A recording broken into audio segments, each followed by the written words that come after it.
جی ناظرین، میں ہوں ناصر محمود اور آپ دیکھ رہے ہیں نیوز ورلڈ اردو۔ میرے ساتھ آج جو مہمان ہیں کسی تعارف کے محتاج نہیں ہیں، اشرف بھٹی صاحب ہیں، آئیے ان سے ملاقات کرتے ہیں۔ السلام علیکم سر۔ وعلیکم السلام۔ سر، دو سوال ہیں آپ سے۔ ایک تو شام 6 بجے مارکیٹ بند کرنے کا، آگے بے روزگاری بہت زیادہ ہے۔ دوسری، ادویات جو ہیں وہ بڑھا دی ہیں ان کی قیمتیں، سر اس کے بارے میں آپ کیا کہیں گے؟ دیکھیے جی، پہلی جو آپ نے کوشچن کیا ہے، سوال کیا ہے، اس میں یہ ہے کہ یہ بغیر مشاورت کیے انہوں نے یہ ٹائم سیٹ کر دیا ہے۔ ہمیشہ یہ اصول ہوتا ہے کہ پارٹیوں سے مشورہ کر لیا جاتا ہے کہ بھئی ہم یہ لاک ڈاؤن کرنا چاہتے ہیں، آپ کیسے چلیں گے، تو اس میں ہم بھی مثبت قدم اٹھاتے ہیں، ہم بھی کہتے ہیں نہیں تعاون کرتے ہیں گورنمنٹ سے، کرنا چاہیے، وہ کرتے رہیں گے انشاءاللہ۔ لیکن اس سال جو انہوں نے یا اسی مہینے میں انہوں نے کیا، اس وقت کیا جب یہ ہمارا بزنس پیک پہ جا رہا تھا، ادھر انہوں نے اناؤنسمنٹ کل کیا، ایک دم مارکیٹ ڈاؤن ہو گئی، گاہک کو پتہ نہیں کیا ہو رہا ہے، بھاگ گئے گاہک۔ اور اب صورتحال یہ ہے کہ بالکل مندی بازار ہو گئی ہے، ہر دکانوں پہ میں پھرتا رہتا ہوں، دیکھتا رہتا ہوں، تو اس سے کاروبار بہت افیکٹ ہو رہا ہے۔ اور میں سمجھتا ہوں کہ عام تاجر جس کے پاس 20 آدمی ہے یا 10 آدمی ہے، وہ 10 والا 5 چھوڑ دے گا۔ اب وہ بے روزگاری بڑھے گی، وہ بیچارہ کہاں سے کھائے گا؟ مزدوری وہ کر نہیں سکتے، اینٹیں وہ اٹھا رہے ہیں، اینٹوں والے کو بھی جگہ نہیں ملتی، وہ بھی بازاروں میں بے شمار لوگ پڑے ہیں، تو آگے ہی نہیں سنبھالا جا رہا ہے یہ۔ اور انہوں نے یہ اس طرح بم مار کے اب معاشی چلتی ہوئی گاڑی کو روک دیا انہوں نے۔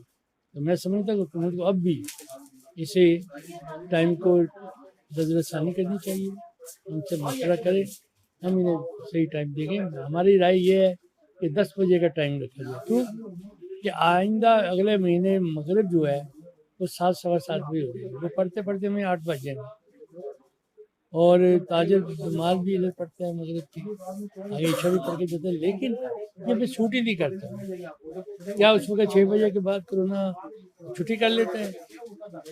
کرونا نے بھی تو آنا ہے، تو جب سارا دن آئے گا تو شام کو بھی آئے گا، ہمیں گھر جاتے ہوئے بھی وہ آئے گا۔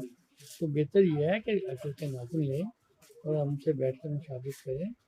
ٹھیک ہے، حکومت اس وقت بہت زیادہ اپنا جوہر دکھا رہی ہے، لیکن انہیں یہ نہیں پتہ یہ تاجر ریڑھ کی ہڈی ہے، اگر ریڑھ کی ہڈی خراب ہو جائے سارا جسم مفلوج ہو جاتا ہے، اور جب مفلوج ہوتا ہے تاجر مڈل کلاس کا، لوور مڈل کلاس کا، تو پھر بھائی یہ گاڑی چلا نہیں کرتی، پھر یہ معاشی طور پہ بہت حالات خراب ہو جاتے ہیں۔ اچھا سر، مجھے یہ بتائیے گا کہ آپ نے کوئی لاہے عمل اختیار کیا ہے، کوئی بنایا ہے، کوئی یونین آپ کی بہت بڑی ہے، پورے پاکستان میں سب جانتے ہیں آپ کو؟ میں کل ادھر پریس کانفرنس کر رہا ہوں چوک نیلا گنبد میں 4 بجے، اور اس میں لاہور کی بڑی بڑی مارکیٹوں کے نمائندے سارے اکٹھے ہوں گے، اور وہاں اناؤنسمنٹ بھی کریں گے۔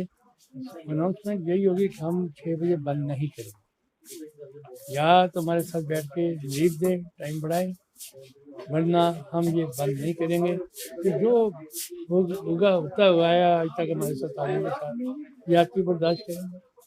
اچھا سر، میڈیسنز بڑھ گئی ہیں، میڈیسن کی قیمتیں آسمان کو چھو رہی ہیں، کیا کہتے ہیں اس پر؟ غریب آدمی خودکشی کرنے پہ مجبور ہو گیا ہے، اور میں سمجھتا ہوں کہ اگر خودکشی ہمارے مفتی حضرات یہ فتویٰ دے دیں تو ان حالات میں ایسے زندہ رہنے سے آپ خودکشی کر سکتے ہیں، تو وہ پریفر کریں گے خودکشی کرنا، اسے حلال کر دیں خودکشی کا۔ دنیا اتنی تنگ ہے، اتنی مہنگائی ہے، جو میں خود بھی دوائیاں خریدتا ہوں،